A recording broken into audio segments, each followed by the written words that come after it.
When you come back, the oil comes in, and when you go back again, it stops. Or when you're on the brakes, you know, it closes. Alright， 各位朋友 ，Welcome to Benfun Channel。简单做一个开场，今天来陪我的好朋友 Eric 来看一下车子啊。今天来到这个神奇的这个神奇车行，然后刚刚电池没电了，会换个电池。这个神奇车行什么车都有，你看到了吗？看到了吗？看到了吗？看到了吗？看到了吗？然后老板也超好的。然后今天要带我们去看一下 Eric 的另外一台新车。然后我们现在马上出发。Hello。How's it going? 出发！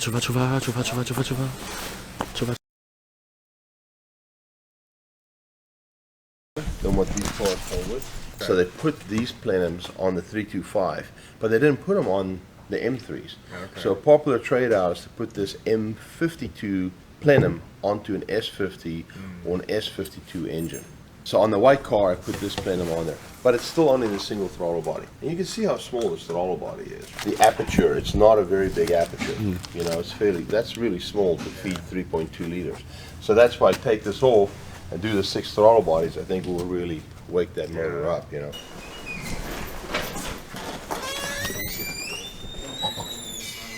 This is E36 M3, but they took the 奔驰保时捷底盘件旧车，你可以看到它确实就会比较零散跟一些灰尘。但是最大欧洲车的特别就是，他们这些车子都会有很多个杆子，我不太确定，我有点忘记主要怎么念，好像多连杆支撑吗，还是什么的？但就是说，在每一个位置，这个是刹车油啊，在每一个位置它都是同时有去保护到你的避震、你的 suspensions， 所以它在你的控制跟调校上也会相对比较好。Fiat。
哇，这椅子也太好坐了吧！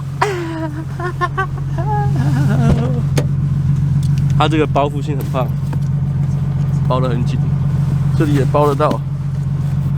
这个赛车座椅 ，Cobra 还不错。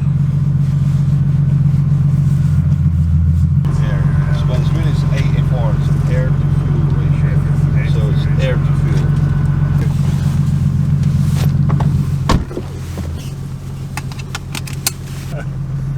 I gotta go a little more. I like it tight. 这么紧吗？我也喜欢紧。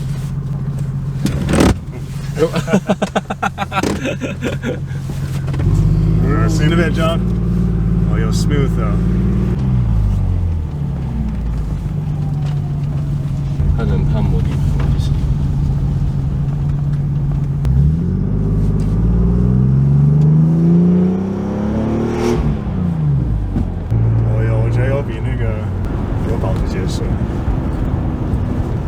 有保时捷帅。我觉得比保时捷顺。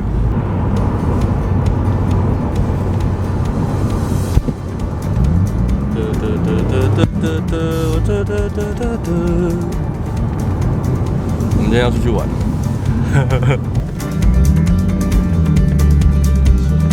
超顺。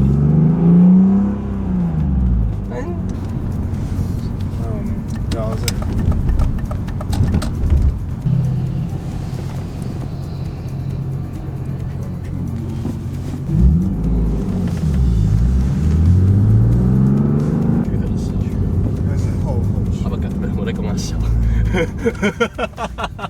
对，它是后驱 ，OK， 它是前驱还是后驱？我还没想问你。这是他那个公司吗？不是，这个是等一下，找个地方可以换。前面有个 curve。好了，对吧？对 ，OK。没有。好，哇，这种好窄的开法要练习一下。对，我觉得很窄，对不对？嗯。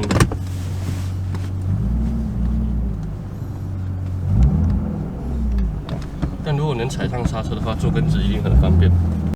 你上次开手牌是什么时候？上次开手牌应该是2个月前。2个月前。对。我也大概2个月前开手牌。开了胎爸出去玩。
This is all E30. Okay.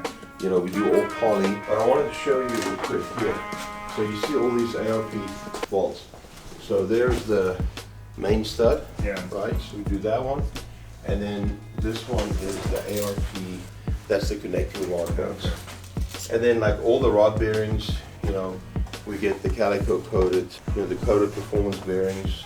And then I replace all of the hoses, like all the hoses around the engine, all that stuff gets done, all the cooling hoses, you know, all these hoses down there. That's for our S52 engines we're building. I was going to show you something else out here. Inside the sump baffle, inside the sump, the oil sump, we put in this baffle from VAC Motorsports. So it sits there like this, and when you go around the corner, the oil wants to migrate up in the crankcase. So the oil goes in, but as you turn back, this shuts again. It's not airtight, but it helps to trap the oil, you know, right here. So here's the oil pump. You know, these oil pumps on these motors, when you're on the track and you downshift, this bolt backs off and this starts spinning. Then there's the oil pump stops turning. There's no oil pressure. So this is a new stainless steel shaft. Well, what they do is they drill a hole through here and they wire tie it so it locks it, right? But the problem is then the shaft sometimes breaks off. So I buy these kits, they're $600 for this kit. Stainless steel shaft with a reverse threaded nut. And you rebuild the pump with that. So, you know, oil pump rebuilt. So you see here where it's been welded, brazed. This is the oil pump pickup tube. The pump sits here. So all of them, from the weight of the oil that's in here and it's shaking and vibrating, they crack here. When they crack, the pump is trying to suck oil up, but it's cracked here, so it's air, it's sucking the air, so you get bubbles going in the system, and now your oil pressure drops. So small things like this, the stock oil pickup tube, you have to braze. So this is what sits in the sump like this, right? It sits like that in the sump, and the pump is here. So when you go around the corner, the oil wants to run out, so this stops the oil. When you come back, the oil comes in, and when you go back again, it stops. Or when you're on the brakes, you know, it closes. Yeah, it goes back. And it goes back in again. You know? And it's because the BMW engine is at an angle. Yeah. They sit like this. So you see this flat level here? Yeah. That's actually the angle that it sits at. And this sits, you know, in here like that. See, here are whole pumps. So I buy brand new pumps, but then immediately I have to take this off and get it rebrazed. So then there's a pump ready to go, you know. From the factory, they have problems like that, you know. I'll show you one more thing that's important. Like the new engine mounts. You know, I saw it. We saw it. The new engine mounts, transmission mounts, all that you do at the same time. But there's one other thing here. Anyway, and then all new gaskets. Like, see, there's that housing. Remember I showed you those other pumps? When they don't change it, this bearing starts to move. Then it grinds on the inside of that cover. When you put the new pump in, there's a groove there, and it doesn't seal, and it won't draw enough water through.